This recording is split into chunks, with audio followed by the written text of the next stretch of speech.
Welcome to this episode of Outside Fun, where I'll be showing you how to collect sap from sugar maple trees to make maple syrup. So grab a notepad and let's get started. The first thing you'll need to do is to identify a sugar maple tree. There are several different species of maple trees, but the best one to tap is a sugar maple. Sugar maples have about 2% sugar in their sap, while all the other maples have about 1%. So although the other maples can be used, the sugar maple is the superior species for making maple syrup.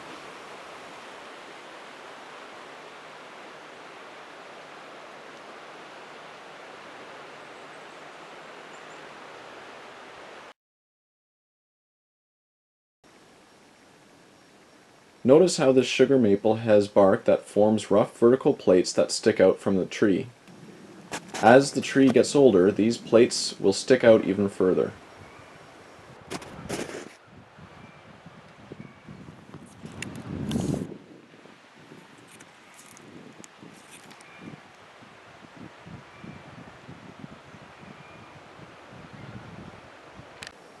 The young sugar maples will have smooth bark with whitish-bluish blotches on the trunk. These blotches can also be seen on the young branch above. The sap only flows in late winter and early spring. You will know it is time to tap your trees when the temperatures stay below freezing at night and rises above zero during the day. This creates pressure in the tree during the night, which will help the sap flow stronger during the daytime. As well, the sap flows better on the sunny side of the tree. Once the sap starts to flow, it will continue to do so for about 4 to 6 weeks. That's how long it takes for the sap to transfer from the root system up into the branches. The sap is packed full of energy that the tree needs to produce leaves for the summer months.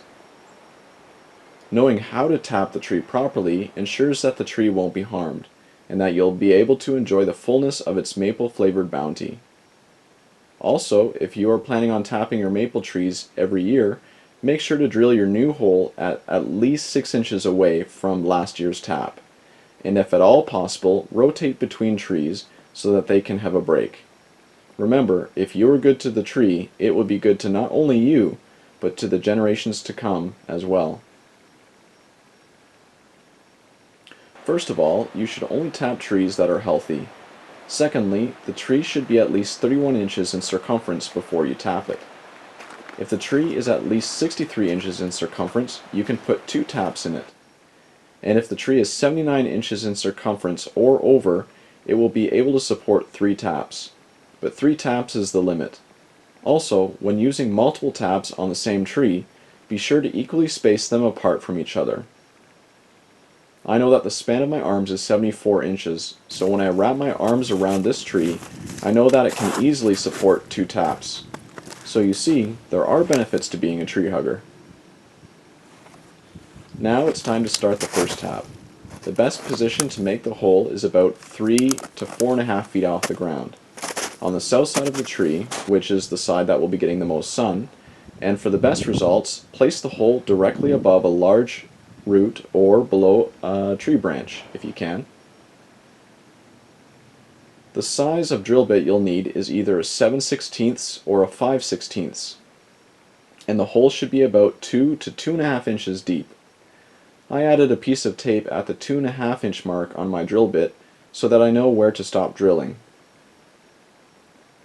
When drilling into the tree, make sure the hole is angled slightly upward. This will help direct the sap down into your spout, also known as the spile.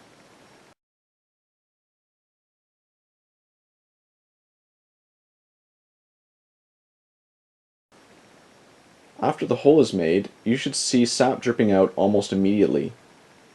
Now that the hole is made, it's time for the spile. Place the tapered end in the hole and gently tap it into place. Once the tap stops moving, give it a couple more taps, but leave it alone after that. If you try to force the tap any deeper, you'll risk harming the tree or breaking your spile. I enjoy the good old-fashioned design of the metal spiles, but my favorite spiles to use are the more modern plastic ones. They are easier to tap into the tree and easier to attach a line to.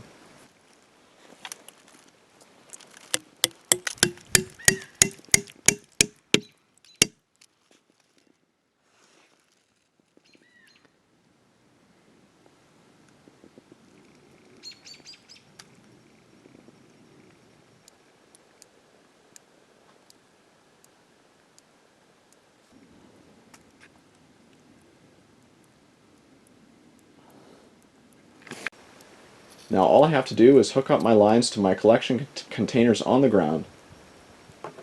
I purchased both kinds of spiles and the tubing from a local hardware store. You'll notice that as spring approaches, most hardware stores will have a small section devoted to maple syrup production. Now all you have to do is sit back and watch the sap collect.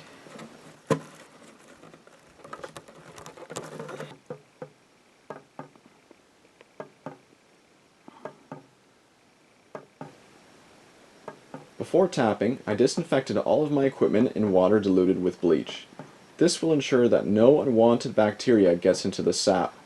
This is important because although sap is mostly water, at this stage, it can only last about a week in cool temperatures before it starts to go bad.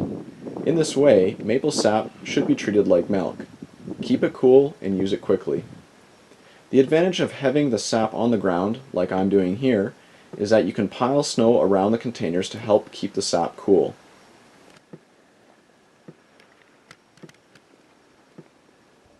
The ratio for making maple sap into maple syrup is 40:1. This means you'll need to boil 40 cups of sap down to make 1 cup of syrup.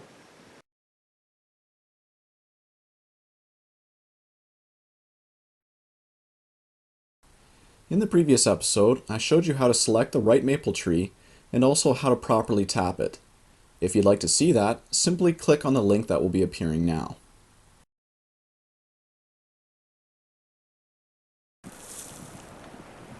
I wanted the collected sap to stay as cool as possible, so after tapping the trees, I heaped snow around the containers, and I placed garbage bags over them to keep the sunlight out. I did this because I knew that sap can only keep for a week in cool temperatures. I also knew that I wouldn't be able to get back to collect and boil the sap until a week later. During this time, there were a few good nights below zero and a few days above zero. So, after a week of collection from 6 maple trees, I had about 13 gallons of sap. When I returned with my friend Jeff to collect the sap and boil it down, the weather had turned cold again after a week of warm weather. The sap won't flow in weather like this, but we knew that we'd still have a good amount of sap from the previous warm days. After trudging through the storm and dragging the sap to our impromptu sugar shack, it was time to begin.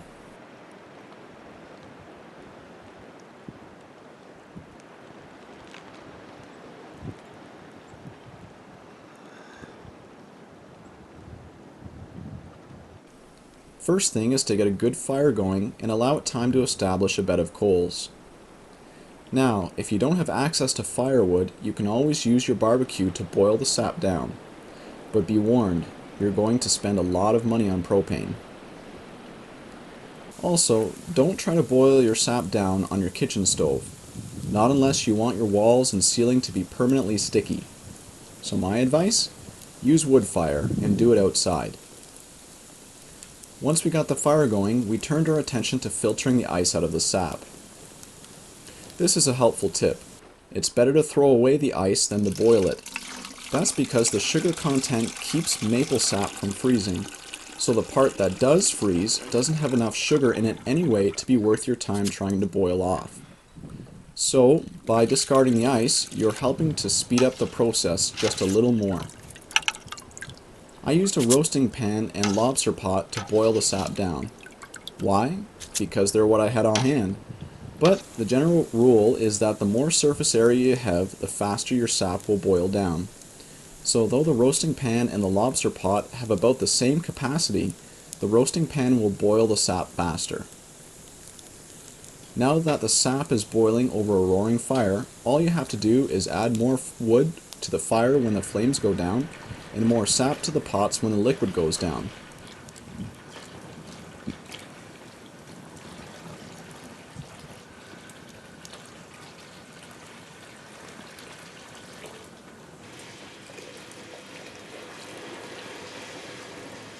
Also, don't forget to skim off the impurities from time to time.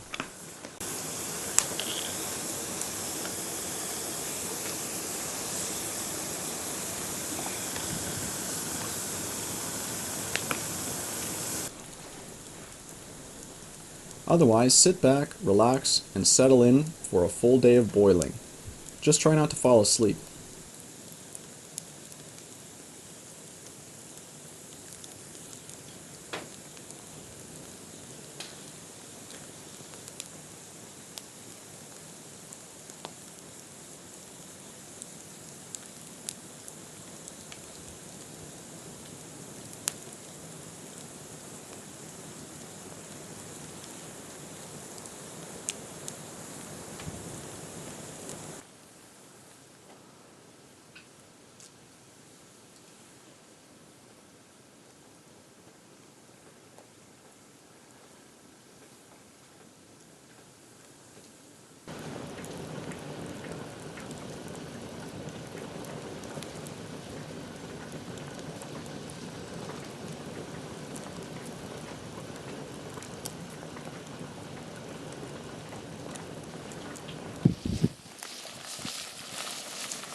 Time for lunch.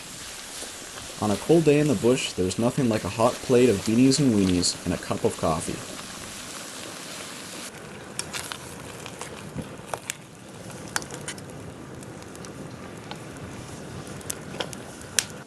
That's still cooking, I think. My pot.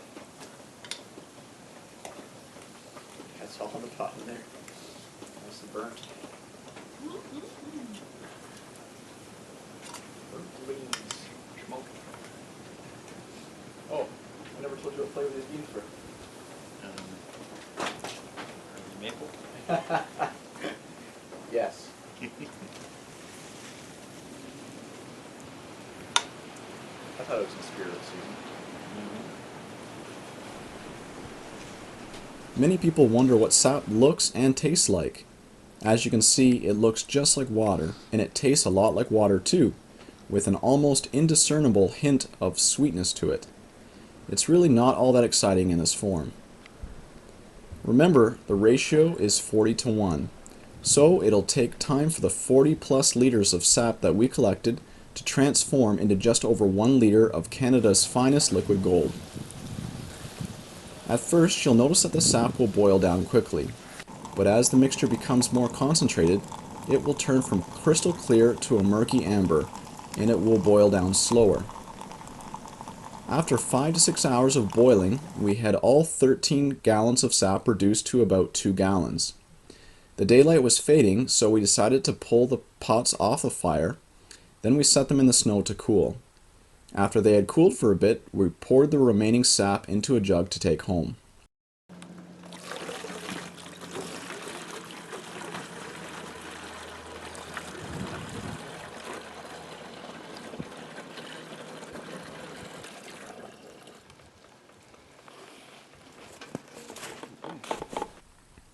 At this point, the sap doesn't look all that appetizing, but wait till you see the finished product. I stuck the jug containing our 2 liters of sap outside in the snow for the night. The next day, I took the sap inside to finish boiling on the stove. I used a cheesecloth to filter the sap into a pot. Inevitably, bits of ash from the fire and other particles will get into the sap over the course of it boiling down, and so this is where you'll need to filter them out. I chose to finish the sap on the stove because it's easier to regulate the heat, and at this stage the sap needs to be carefully babysitted or else the whole batch could be burnt and ruined. But let me warn you again, even at this stage it is possible to make your kitchen sticky by boiling sap on the stove. However, I turned the stove fan on full blast and I used a second fan to help disperse the vapor. Lucky for me, I didn't end up with a sticky kitchen. But if I had to recommend the best method for finishing your sap, it'd probably be over a barbecue at this stage. But if you prefer, it is still entirely possible to finish the batch off over a wood fire. In any case, this is the time to keep a close eye on the temperature of the sap. As the sap continues to boil down, it will change from a murky amber to a caramel color, and it will begin to give off that unmistakable maple smell. You will know that your maple syrup is done when it reaches 7 to 7.5 degrees above boiling. As you can see, my sap comes to a rolling boil at exactly 210 Fahrenheit. So that means I'll need to pull the pot off the stove when the candy thermometer reads at 217. Depending on your elevation, the sap may boil at a different temperature, and your target temperature will therefore be different. Here you can see that I'm only a few degrees off my maple syrup mark. I found that once the syrup gets to within 5 degrees of the target temperature, it won't be much longer before it's done. At this point, the syrup needs your undivided attention. It would be a shame to burn the batch now. So this is where I put the camera down to focus on the task at hand. Once the syrup hits the target temperature, I took the pot off the burner and let it cool for at least a few hours. After letting the syrup cool, I filtered it through a cheesecloth about 3 times to remove the remaining impurities.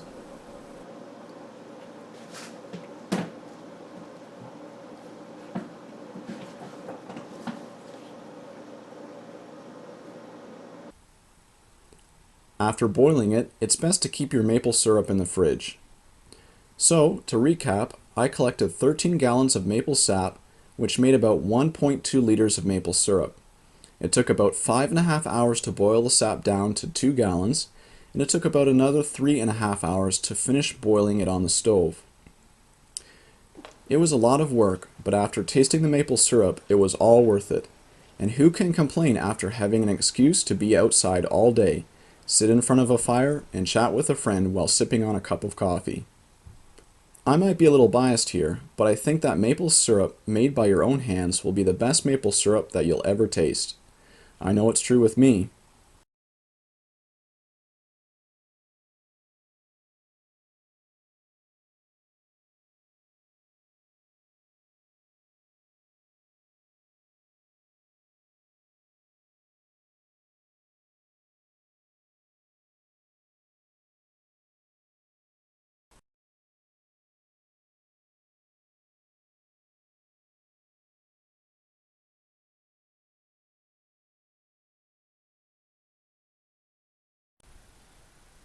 Once you finish collecting the sap and making maple syrup out of it, it's time to put everything away. After collecting the lines and buckets, you'll need to remove the spiles. In a previous episode, I mentioned that when tapping a spile into the tree, make sure to tap it in gently, and once the spile stops moving in, leave it there. Forcing a spile any further into the tree will either cause a split in the wood, or it will break your spile. A spile that is properly installed should be very easy to remove. If installed correctly, you should almost be able to remove the spile with your hand, or if you're using a clawed hammer, the spiles should come out with minimal effort. If it takes any more effort to remove the spiles, you've tapped them in too hard. Now, the holes that are left behind from your taps will eventually heal over, and the tree will remain healthy. After gathering all of your equipment up, make sure to give everything a good wash and sterilize it with a weak bleach solution. Now, store it for next year.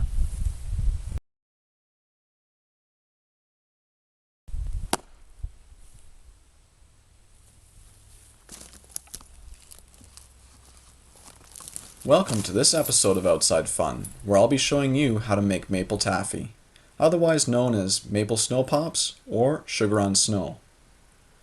Making maple taffy is quite easy, but since the recipe calls for high heat, this isn't for children to make. However, it is definitely a treat that children of all ages will enjoy tasting. The first thing you'll need to do is fill a baking tray with fresh snow. Remember, the snow must be clean because, well, you'll be eating off of it. If you don't have snow, simply crush up a bunch of ice cubes into the tray. Make sure to smooth the snow out so that it will be a flat surface for when you pour the taffy. Now, other than the snow, the only ingredient you'll need is some maple syrup. Although it's recommended that you boil the syrup in a saucepan, I'm using my metal camping cup instead. You'll also need a candy thermometer. Now, pour in the maple syrup. I didn't measure the amount of syrup that I put into the mug, but I'm guessing it was about a cup. After turning the burner on, pay close attention to the syrup, because it won't be long until it starts to bubble, and if it bubbles over, you're going to have one sticky mess on your hands. I'm using a wooden stick to cut down on the bubbles, but I found that the only way to keep the cup from bubbling over was to constantly stir the syrup and regulate the heat. You'll know that the taffy is done when the syrup reaches 235 degrees Fahrenheit. Here, the temperature is passing 205 degrees Fahrenheit, 220 degrees Fahrenheit, 230 degrees Fahrenheit. It is only a matter of seconds now until the temperature reaches 235 degrees Fahrenheit, where I'll need to take it off the burner. And there it is, 235.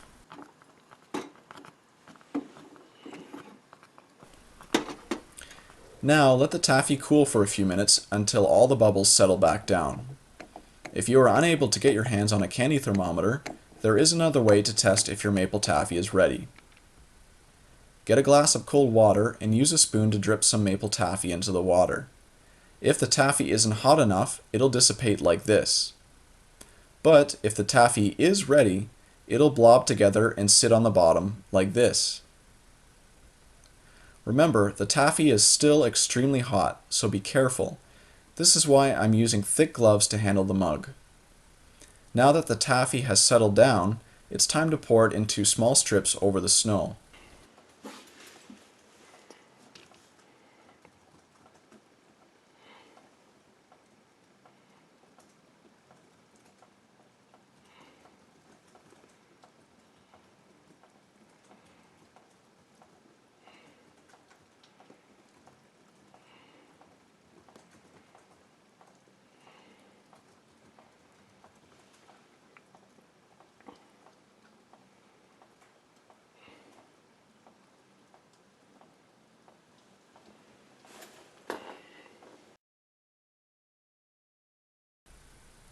As soon as the hot taffy hits the cold snow, it'll begin to solidify, so you'll need to work fast to wrap the sticky taffy around some popsicle sticks.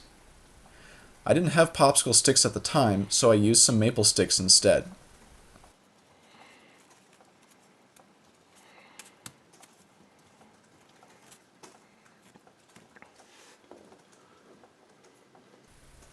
I wrapped the first two strips of maple taffy in time, but I left the third strip to show you how hard the taffy gets when you don't wrap it fast enough. Oh well, no big deal. I'll just eat this one with my fingers. This maple taffy tastes better than I could have imagined. It's definitely something tasty and fun that can be done all year round, but my favorite time to do it is over a fire during the early spring. That way I can make it with my own maple syrup, and there's still enough snow on the ground to pour the taffy on. Inevitably, there will be a thick maple syrup residue left in your saucepan after you're done making the taffy. That's why I made mine with a metal camping mug, because instead of trying to wash the taffy out, I decided to use it to make a cup of coffee. The thick maple syrup residue will dissolve into the coffee and sweeten it with that unforgettable maple flavor.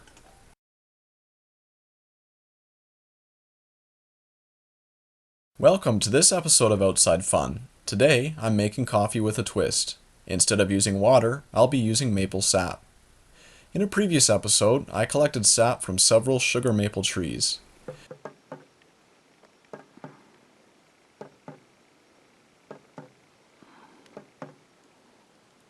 As I boiled the sap down over the fire to make maple syrup, I decided to use a small amount of sap to make coffee with.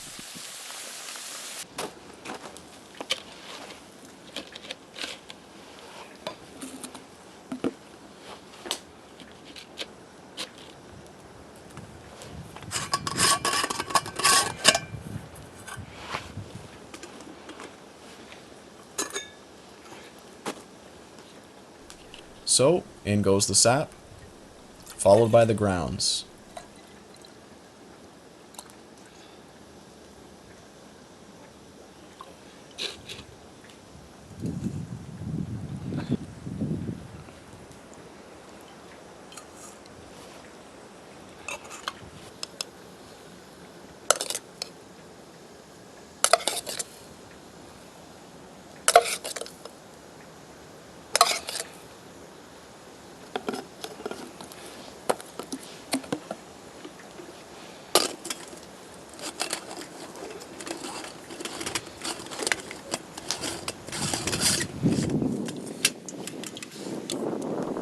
and over the fire it goes to percolate.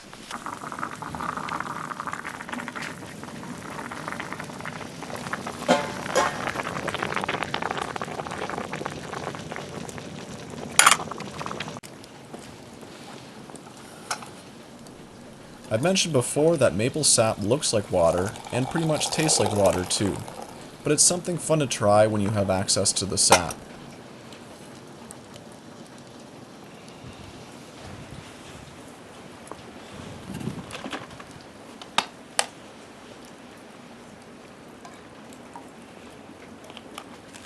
It's let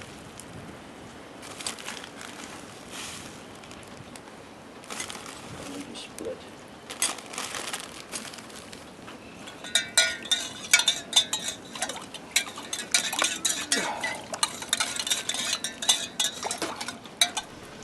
Although the change in flavor is subtle, I think maple sap makes a darn good cup of coffee.